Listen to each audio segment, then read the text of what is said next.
আসসালামু আলাইকুম dear viewers, কেমন আছেন? আশা করি ভালো আছেন। আমি ভালো আছি। আজকে দীর্ঘদিন পরে খেজুর গাছে ছত্রাকনাশক প্রয়োগ করলাম, কপার বা ইকো কপার অক্সিক্লোরাইড গ্রুপের। তো গাছগুলো একটু ছত্রাকের আক্রমণ হয়েছিল বেশ, এই জন্য একটু ছত্রাকনাশকটা দিলাম এই আর কি।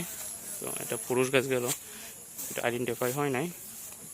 এই যে মোটামুটি সবগুলো গাছই ছত্রাক ধরছিল আর কি, তো দ্যাটস ওয়াই ছত্রাকনাশক দিয়ে দিলাম। গাছগুলো কালকে একটু কাটবো আর গাছগুলো একটু পরিষ্কার করবো।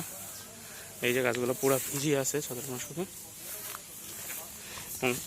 এই ছত্রাকনাশকটা একবার প্রয়োগ করলাম, মাসে একবার প্রয়োগ করলে এনাফ। বর্ষাকালে শীতকালে মোটামুটি প্রয়োগ করতে হয় ছত্রাকের আক্রমণ থেকে রক্ষার জন্য।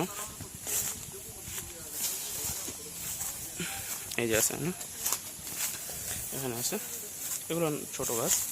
ওই যে কেউ যদি সৌদি খেজুরের চারা নিতে চান, বীজের চারা আছে অ্যাভেলেবেল। চারা নিতে চাইলে যোগাযোগ করবেন, অল সীমিত দামে 1250 টাকা করে পিস পড়বে। 1 থেকে 13-14 মাস বয়সের আর কি, 1-1.5 বছর বয়স। এই যে এই চারাগুলো মোটামুটি বেশ পুষ্ট, আলহামদুলিল্লাহ সুস্থ সবল এই আর কি। খেজুর বাগানের সাথে ফসল হিসেবে কলা আর পেঁপে চাষ করছি আর কি। এই যে আরেকটা আছে, এই যে আরেকটা।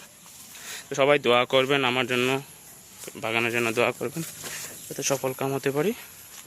ভালো থাকবেন। আসসালামু আলাইকুম রহমতুল্লাহি ওয়া বারাকাতুহু। সৌদি খেজুরের ব্যাপারে কোনো যত্ন পরিচর্যা বা চারা পেতে চাইলে, বীজের চারা অবশ্যই যোগাযোগ করবেন। বীজের চারা তুলনামূলক সস্তা দামে পেয়ে যাবেন এবং অল্প খরচেই আপনি সুন্দর একটা বাগান করতে পারবেন। অনেকে বলবেন বীজের চারা পুরুষ হয়, আপনি পুরুষ খেজুর ছাড়া, পুরুষ চারা তো খেজুর পাবেন না আপনি পুরুষ গাছ ছাড়া। তো সেক্ষেত্রে আপনাকে পুরুষ গাছ অবশ্যই দরকার।